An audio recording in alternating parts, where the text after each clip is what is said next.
Hey everyone, I want to. Moment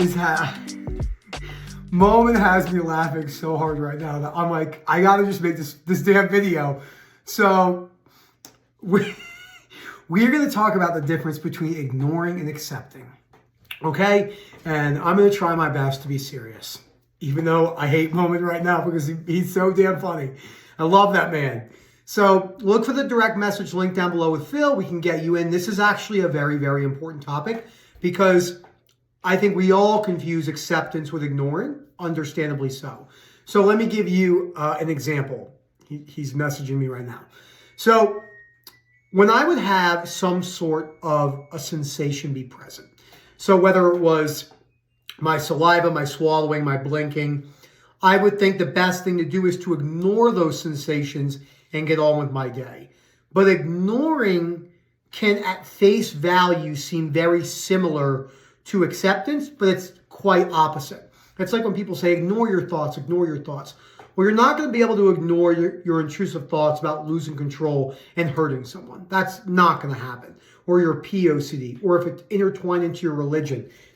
If you're living in Saudi Arabia and you're a very devout Muslim and you have intrusive thoughts about blasphemy, you're not going to be able to ignore those thoughts. That goes against everything you stand for from a value perspective. Remember, no value is necessarily the problem. It's the rigidity in how you hold those values. So my name is Nick. I want to be in really good shape. I like exercise. I like working hard. That's what I value. I like my wife and my family. I love my wife.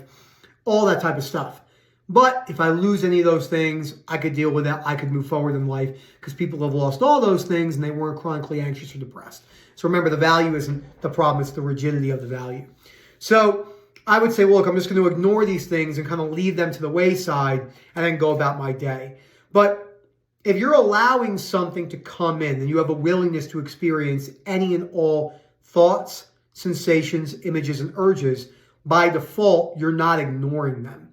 You're allowing them to be there. And remember, acceptance doesn't mean agreement.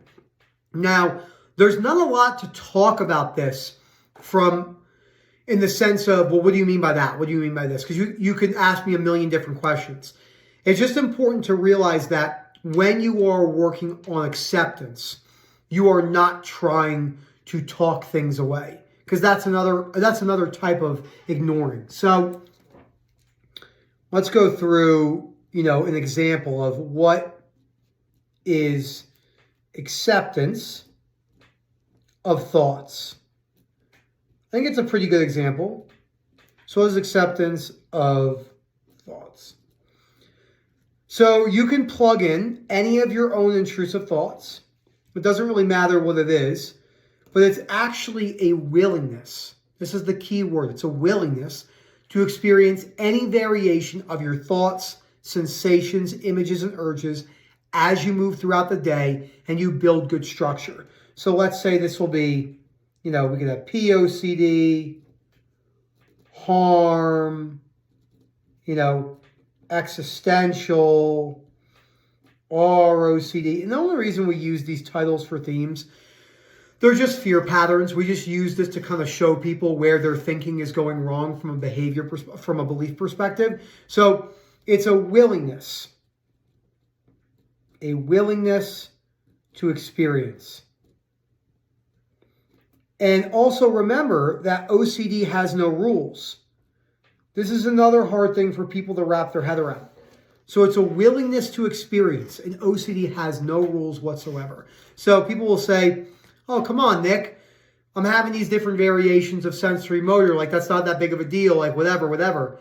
But you're not allowing it to become a new theme. You have to. This is the best piece of advice I can give you when you're going through this journey.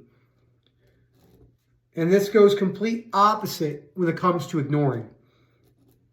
You need to allow anything. And I mean anything. I'm not saying you're going to handle it well in the beginning when it becomes a latching sensation, but you need to allow anything to become a theme.